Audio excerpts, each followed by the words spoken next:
Hello and welcome to Andertons TV. My name is Jack Duxbury. That's Tay-Tay.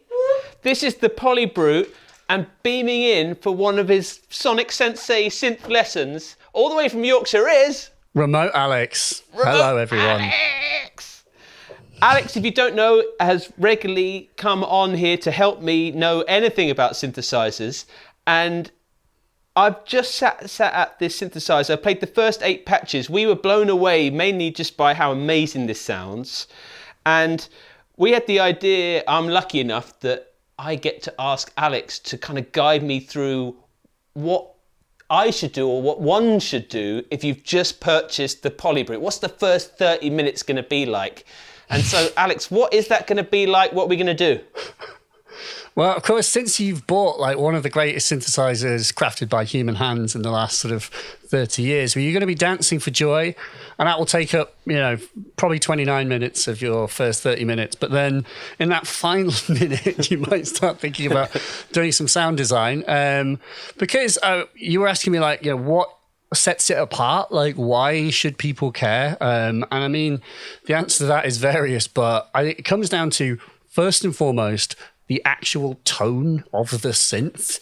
Like, obviously, if folks will have heard some demos and stuff, and hopefully that comes across, but tonally, it sounds amazing. And that's not just like my Arturia hat being on, but here it is in my studio. I am very pleased to have this here. And then in terms of depth as well, like the possibilities of modulation, like it's almost modular, and there's stuff that we can do that you would not expect on a polysynth, basically, put simply. And then the other thing is morphing, this idea that you can have 2 different sounds and you're not cross-fading between them, you're actually hybridizing 2 sounds. And that is a very unusual feature. There are not many synthesizers, even in the digital world, that do that. And this is an analog synth that does it. And it was a severe feat that they're able to make that possible. It was not trivial to do. And so in this first 30 minutes, I would personally, when I got this thing, I started playing some presets, but I just initialized it and I just made like a really basic sound. And that's what I think we should do, is just listen to how good a basic sound can sound. And so for this, you basically need to go to an initialized patch. And if you want, you can go left and right panel and hit preset, or just hit 8 and go to one of the presets at the bottom and just, go off the deep end with a buzz. Start with the buzz. And so what has happened now is you've got an initialized sound that's just basic. Mm-hmm. Now, in the initialized sound, it has the VCO1 up, but VCO2 is down. So I need you to turn up VCO2, which is that.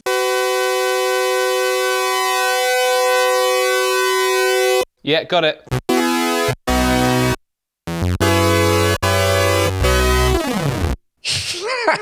He's off. So with that second oscillator, we want to tune it differently to the first one. We obviously have 2 oscillators and a sub-oscillator, but let's tune the second one. And depending on how you set up the PolyBrute may affect the range of that dial. One very quick thing that we'll be getting ahead of ourselves, but I'm going to mention now, if you look carefully on the synth, there are these little olives all around the synth. And an olive next to a setting describes whether it has secret hidden powers. And if you hold the settings button to the left of the little screen, yes, that one, and then you tweak the parameter that has an olive next to it, you'll see on the screen all this hidden extra stuff. And in the oscillators, on the left-hand side, you can change the range of the knob. So it's just 1 semitone, 7, 12, or 24 semitones. So you can have wild, crazy range, depending on what you want. And then, by the way, on the right, you control the modulation quantization, because if you have a sound with morphing, what will happen is if you've got 2 different tunings on your A and your B side, if you turn the morph knob, you'll get into between tunings. And so quantization is there to make sure that they always sound musical, if that is your goal. It might not be. So what I think here is, if you set it to 7 semitones or 12, that will give you the range that you need from the knob. And it's just a way of saying there's loads of extra hidden stuff, hidden tweaks to make things just right, or get deep and modulate things even more than you might realize from the front panel. Let's roll with, just max this out and see what happens. So tune it up a 7th. basically, up as high.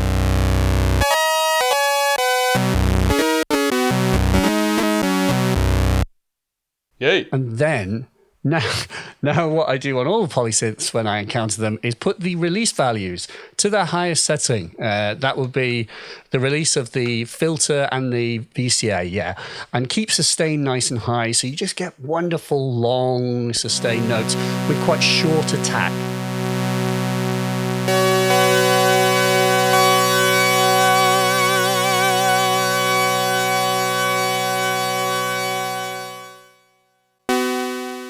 Nice. I love the fact that vibrato is already musical.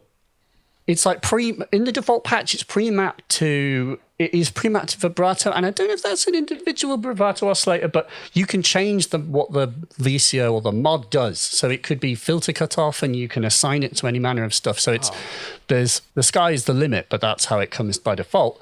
And then the next thing would be, with your like lovely long release sound, is like the other extremely low hanging fruit is the stereo spread knob. So turn that all the way anti-clockwise so as not to spoil the surprise, and then play your long release sound, and as you're playing it, to start slowly moving that stereo spread and let everyone kind of hear what that sounds like. Okay. Yeah, very long release is always good.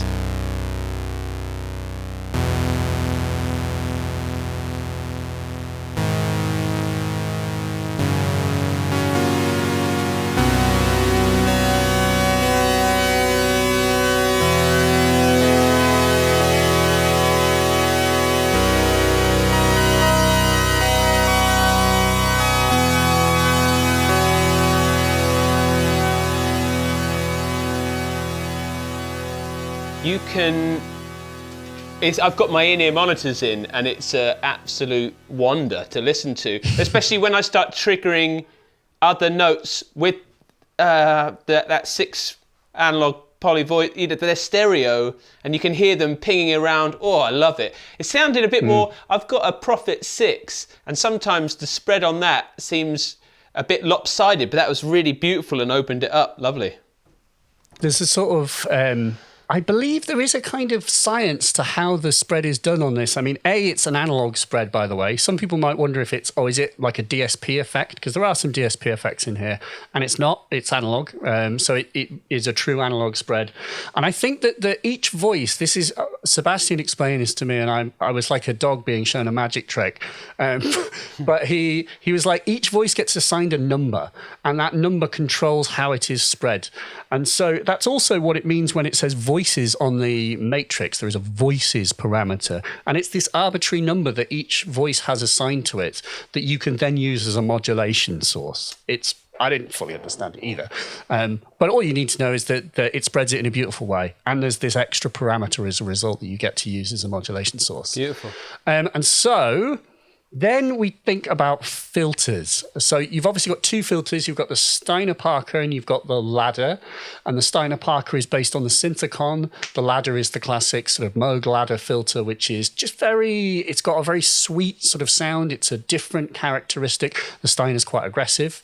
I think on the default patch, it goes through the ladder. Why don't we try setting it to the Steiner-Parker for a bit more of a cutting, sort of almost like Roland-y kind of sound? And then the thing to try is bring the cutoff down and turn up the VCF env mount so that the envelope is acting on the filter. And in a way, what you want to do is, if this is the sort of, from here to here is the range of the filter, is you want it to be down a little bit, and you want every time you play a note for it to sort of come up a bit and to sing song down very slowly. And so if you get it just right, you'll hear this, every note will have this slow, kind of sing-song effect. We're going to go for that. First things first is selecting the different type of filter. And what's nice is, in my limited time, I can see that Steiner-Parker is orange. I've got orange light on VCO2. We're away. And then I can turn the cutoff down and hear that.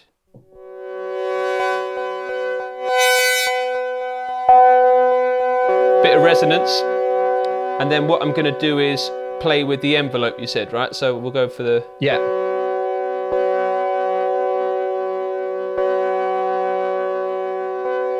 Oh, an envelope amount. Yeah, to make it affect it.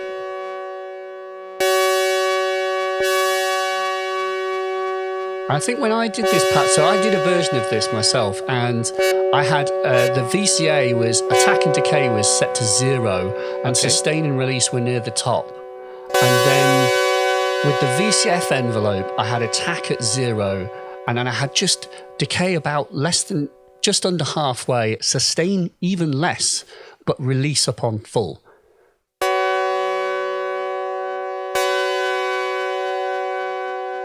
And then get it so that there's just enough resonance that it's going like...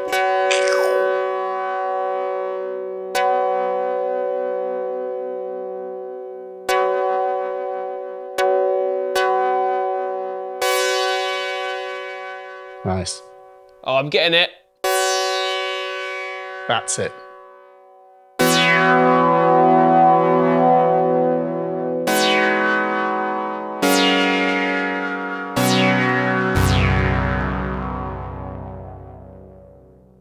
And then if you turn up the sustain even more, actually, on the VCA env, so stick both of the, the releases, both of the releases to full. Okay, let's do it. All the way up.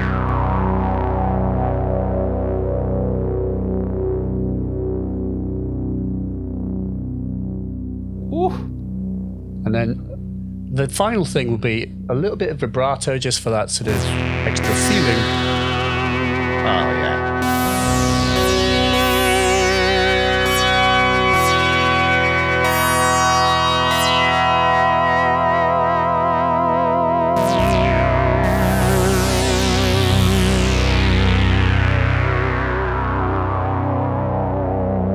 I mean, I'm hearing this through Zoom and it sounds pretty good. The stereo stuff in the ear, you're showing it off, right? Because at its component parts, which is, like you said, low-hanging fruit. There's a lot going on there with only a few moves. Yeah.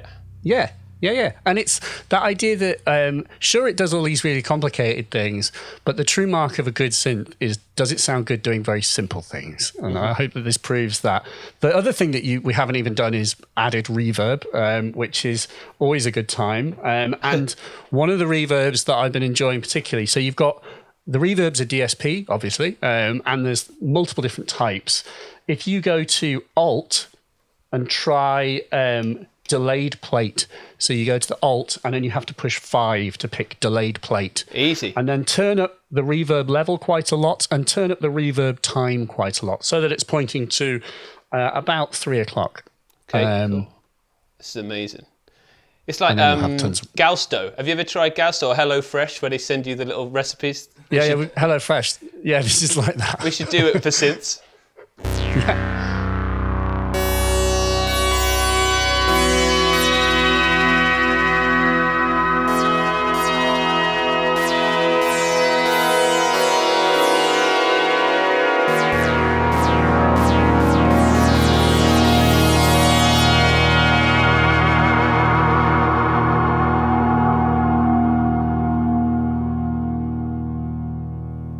Play a little bit more. Come on. Oh, I'm going to change. Also, I'm struggling with this interval. it's very like Boards of Canada sort of.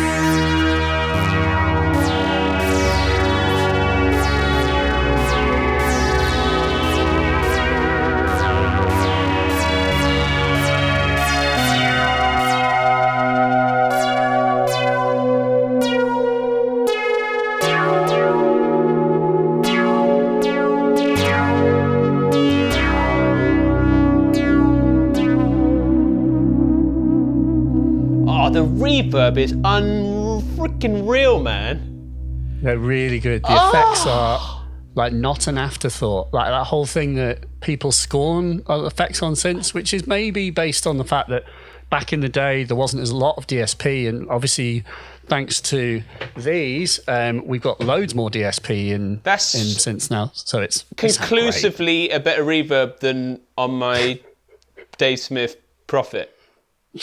Country Mark. We love Dave Smith, but these are they are very good effects. And obviously, Arturia have been developing the plugins, so why wouldn't they have very good chops when it comes to DSP? We've got that. We've got the stereo spread. That. Where next? Well, I mean, then you can start to get into sort of different like avenues. If you wanted to, you could start playing with the filter FM. So this is where so FM is where you modulate one thing with another, and filter FM refers to using the oscillators themselves to affect the filter. And because you've got the filter doing such a prominent thing, when you really hear the filter working in this particular sound, then it's probably going to sound quite extreme if you turn up that one that's VCO2 to VCF1. I actually haven't tried this, but it will do interesting things. And then the other thing to try are different oscillator shapes, because we haven't even touched the different tones.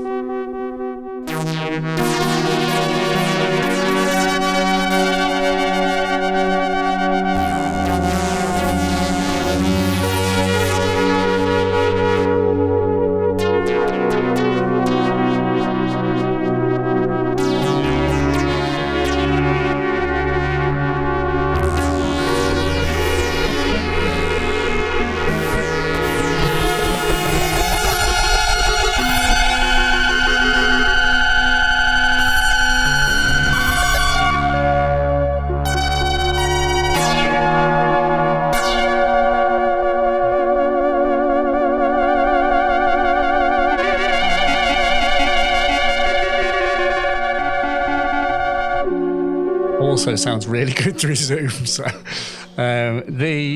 what you could try, I've thought of something else, which is that sounded really cool. Still going. He's coming back for more, the lad. That's long release for you. Yeah. And loads of delayed plate. Does all the work for you. Yeah. Hey, so you could then try... Go on, sorry. Sorry, man.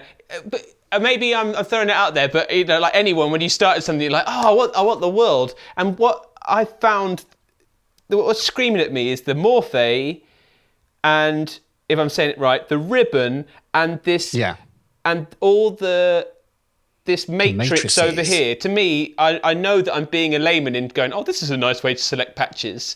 Is there any way to kind of include some modulation things using these things that I've never seen before and I'm excited to use? There is. So what we can do, so you've got, for example, there is a third envelope here, sat unused, the mod env, which is a spare envelope that isn't pre-routed to anything, so we can use it to control things. And so, for example, you were noting that adjusting that VCO2 to VCF knob, that did a cool thing. That was a cool tonal parameter. It's just one knob. Now, what you can do is turn the knob completely anti-clockwise so that it no longer has an effect, and then use one of these controllers to control it. So, for example, that could be the ribbon. You could have it so that the ribbon controls that filter 1 FM. And the way that you would do it is currently you've got preset selected, but if you go to mods, which is that little button there,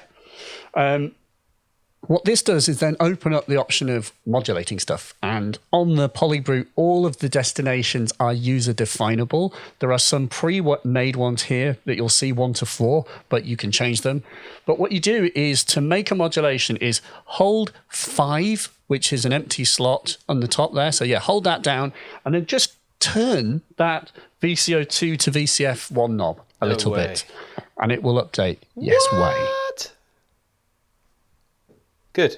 So now you have that as a destination. So it is that simple. And then you have to, as we say, go along the corridor and up the stairs.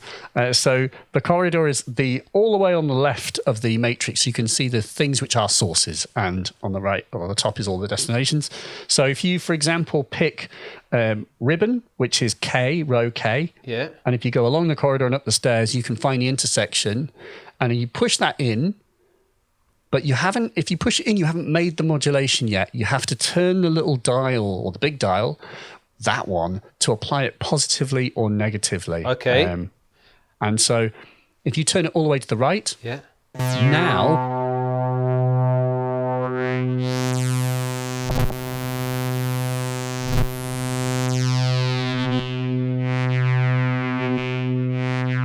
It's Ruddy doing it.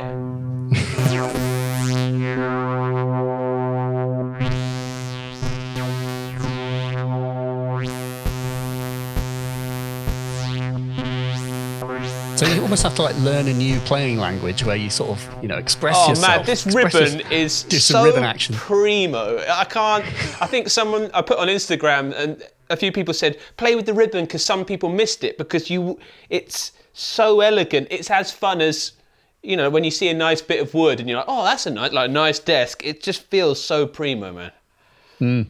Yeah, it's and you forget it's there because it's not obvious. It's not picked up.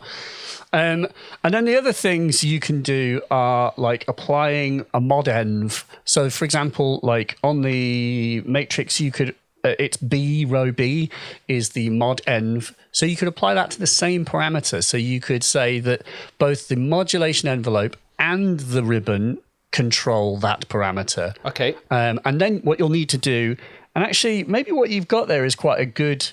So you then think about the fact that the shape of the mod env will control the shape of how the dial is turned. So you could have very low attack, very low sustain, and very low release, and a little bit of decay, and you'd get this kind of like zing hit that will happen every nut. But you'll need quite a short decay. Okay. And then the ribbon, you might have to... Oh, yeah.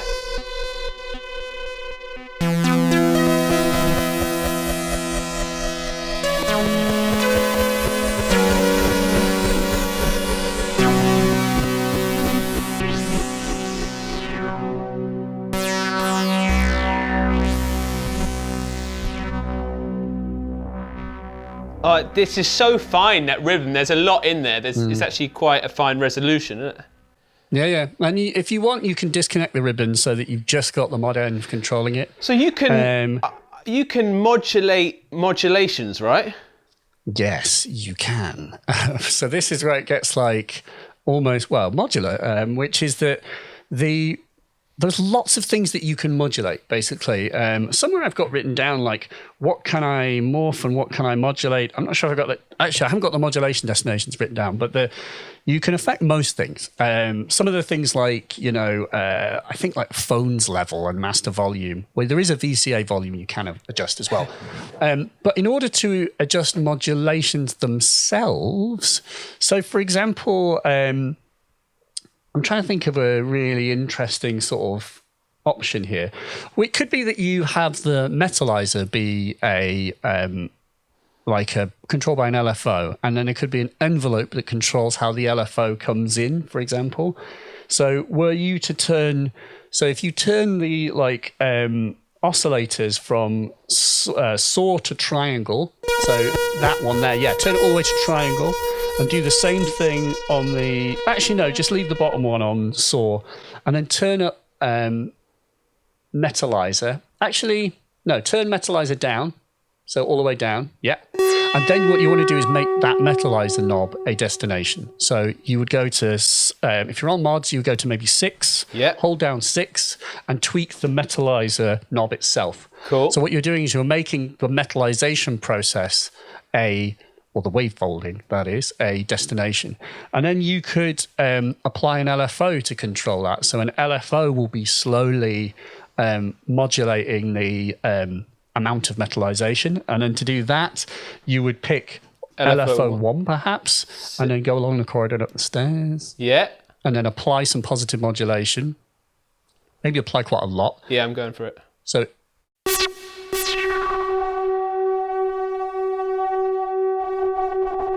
So you can kind of hear this, wow, wow, wow. And then what you could do is you could use the mod env to control the onset. So you could have it so that instead of it just hard having that effect in action, if you get the modulation envelope to control it, you'll fade in that modulation. Ooh. And so this whole hook is how you modulate modulations is you basically, in this example, you will hold down 7. So you will say, I want to control modulation slot 7, and then actually push the button that is lit on the matrix that corresponds to the modulation you want to affect. And it will pop up with a little control that says, now the actual button itself, the modulation on that matrix is the destination. And then you could use mod-env to go along the corridor and up the stairs and control destination 7. And then if you had like quite a slow attack, it might not be so obvious because we've got quite a short attack sound, but find settings where you've got a slow onset and you'll hear that the sound. Try it with a long attack or a medium attack, and you Alex, should hear that. I love you. I just lost you a little bit there. So I've got to 7. I've got a mount 1. So I've gone 7 and I've hit the button that I want to do. You programmed it. Do I need to turn that amount up on that as well?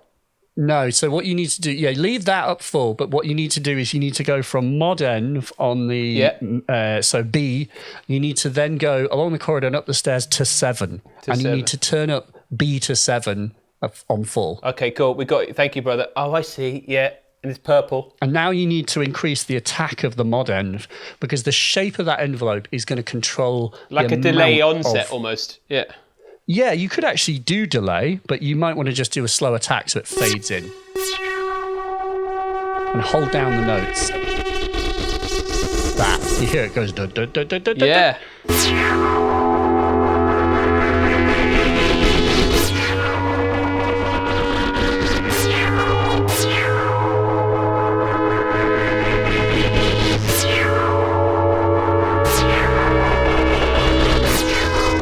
Yeah, and the polyphony, I haven't run out of. I'm just playing my normal chords, and for some reason, I just feel like I'm not getting any note stealing. I know it sounds weird, but it's really Well, it's just a sweet spot. 6 voices. The notes are quite big sounding, I would say. So it's that whole thing of, is it a limitation? And sure, yeah, it is. If you're going to play like, if you want to play 10 finger chords, then it will be, unfortunately. But I personally have not really found it a limitation, but then you'd have to just try one. That sounds so posh to me. We've got all that going. To get us out of the video, how about a quick, shall I program a sequence and then I can leave it running whilst Taylor and I run to Subway and you go to your garden and go to your small holding and just pull out radishes? Eat a chicken. Yeah, pluck a chicken and eat it. Yeah, why not? So in order to make sequences, so you can hit the sequencer button on the thing, and now the grid becomes the sort of interface for a step sequencer. So there are lots of different ways to program it. If you want, you can hold record and play, and you can do real-time record, but I would suggest doing step time record, where what you do is you just push the rec button, so the record button there, and then when you've done that, now it's ready for you to enter notes. And obviously it's 6-note polyphonic, as we said. So you can have up to 6-note chords. And what you can do is we can do this whole thing of holding steps down and baking chords into steps as well. You can do that. But perhaps you might like to just play a note sequence that you like. Mm-hmm. And then I'll probably need to explain what to do for you to edit it because it will be hard to hear me once it starts kicking off. But do that. Play in some notes, a sort of sequence that you like the sound of.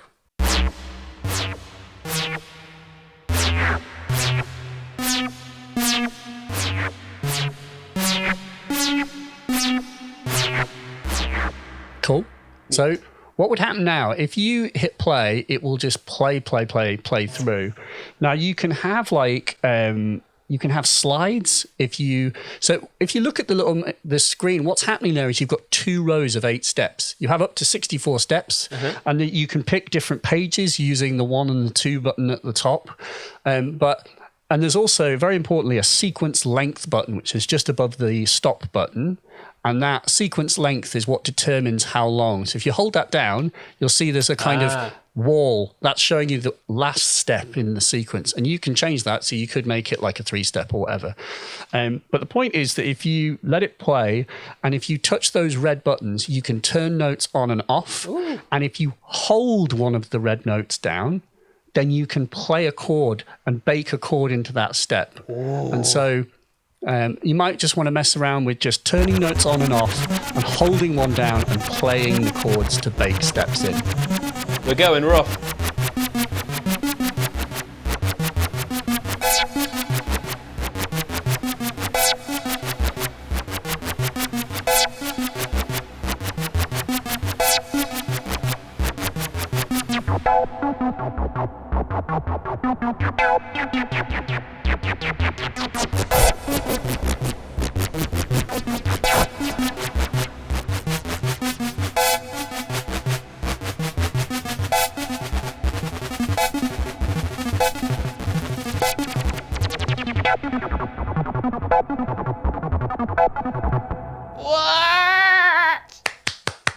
Sequencers are my big Achilles heel. Like, if anyone's watched my videos, everyone's like, "You didn't check out the sequencer." I'm like, "'Cause I don't get them." But I got that.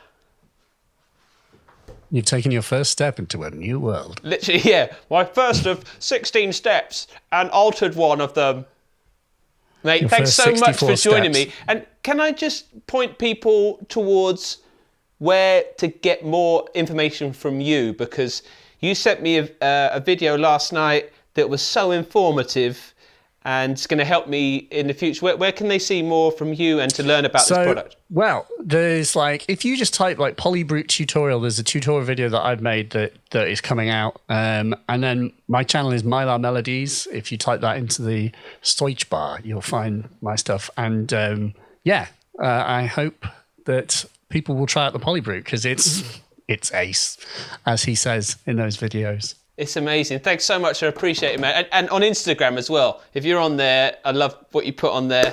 Anyway, I don't want to be too gushing, but Thanks, I am. mate. I love you, mate. Thanks for joining us. Thanks, Love you Tay too. for sorting it all out. If you like what we're doing, consider subscribing. If you don't, let us know. We can learn from the hate. And I'm going to hit play and we're going to escape to Subway. Thanks, mate. See you, man. Thank you for having me.